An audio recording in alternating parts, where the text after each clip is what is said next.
Paul Thomas Anderson's epic period drama, There Will Be Blood, is a character study of Daniel Plainview, a turn-of-the-century oilman thirsty for success at any cost, with a general disregard for most of the people around him. The film documents his gradual rise to riches and almost simultaneously his downfall of morality during an age of fervent capitalism and westward expansion. Uncut Gems, directed by Josh and Benny Safdie, is a crime thriller, which follows gambling addict and Jewish-American jeweler Howard Ratner. The film centers around his exploits on retrieving an expensive black opal gem he purchased in order to pay off his debts. Along the way, he engages in risky bets and anxiety-producing mercenary mishaps. There are two reasons I enjoy these films. The first is how real and deeply flawed these characters appear. Despite being separated by 100 years, having very different businesses and different backgrounds, these characters share a lot in common. They are very irresponsible characters who both meet terrible fates. They disregard most morals and ethics in pursuit of ever-increasing riches. They have low opinions of anyone that stands in their way, and at their best moments are caring for those they love, but ultimately treat them unfairly.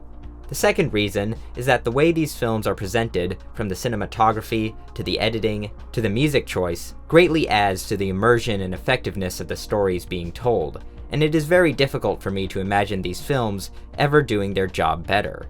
Paul Thomas Anderson's directing abilities are something of a gold standard to many in the filmmaking industry. With the combination of Daniel Day-Lewis's acting abilities, they have produced not only an engaging story, but an iconic character. Shots are composed in the most impactful way possible, notably the scenes concerning the landscape and the oil wells. The first 15 minutes or so are entirely without dialogue, and only rely on Anderson's visual storytelling, which is executed efficiently and clearly. The unfolding of events is very easy to follow, but Anderson's directing ability is at least as equally as good as his screenplay writing abilities. The dialogue is convincing for the time period. People may not speak completely naturally, but in a way that is poetic and powerful. Meaning hangs on every word and every repetition. Each element that is introduced connects with another throughout the story. Even elements that may seem out of left field, such as Daniel Plainview's lost brother, connect with the theme of corrupted relationships and disinterest in religion. Everything is in service of engrossing the audience about this tragic character. In Uncut Gems, Josh and Benny Safdie's directing and writing impeccably juggles the density of events in the film and how their protagonist deals with them. Howard Ratner is played by Adam Sandler, in what some consider to be his best performance of his entire career. He masterfully presents this greedy, slimy, scheming, unstable gambler who in all likelihood could sly talk his way out of a life sentence to 6 months probation. But he can't talk his way out of a death sentence. The film mostly takes place in New York's Diamond District, a highly competitive environment which Ratner will run frantically to and from to make his deals. There are many areas of intense artificial lighting, like the sickly blue of a fluorescent light or the deep colors of neon. The film and its counterpart are both very realistic in their settings, but Uncut Gems is completely devoted to realism in ways most people would think is unnecessary. The basketball games featured in the film are real basketball games. Much of the film takes place in real locations using real people from who the characters are written around, such as Kevin Garnett and The Weeknd, each playing themselves, but also many more characters in smaller roles. And yet despite this, there is also a mystical, legendary aspect to both of these films, like a magical force that keeps pushing these characters even if no such force is explicitly stated. The camera is rarely if ever completely still. Even in relatively calm scenes, it hovers menacingly, ever so slightly.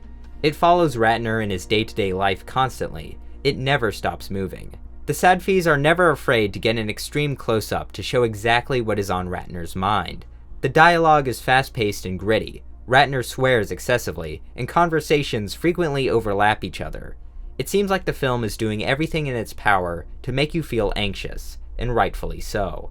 But what really gets me about these films is what they say about human ambition, and how vicious people can become when they latch onto an obsession. About halfway through There Will Be Blood, Daniel Plainview's oil well is engulfed in fire after finally striking oil. His adopted son is made deaf by this incident, and while he cares for him initially, his attention is eventually diverted back to the oil well. Although all his work goes up in flames, he has succeeded in striking oil, and he knows that wealth and glory are in his reach.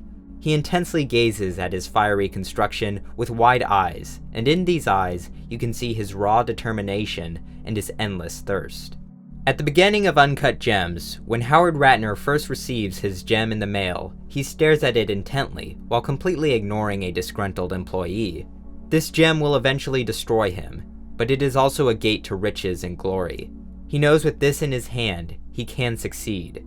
He just needs to work a little bit more. With wide eyes and dilated pupils, you can see his hunger and viciousness. These two scenes summarize their respective films. Every other scene just adds to the richness of the message.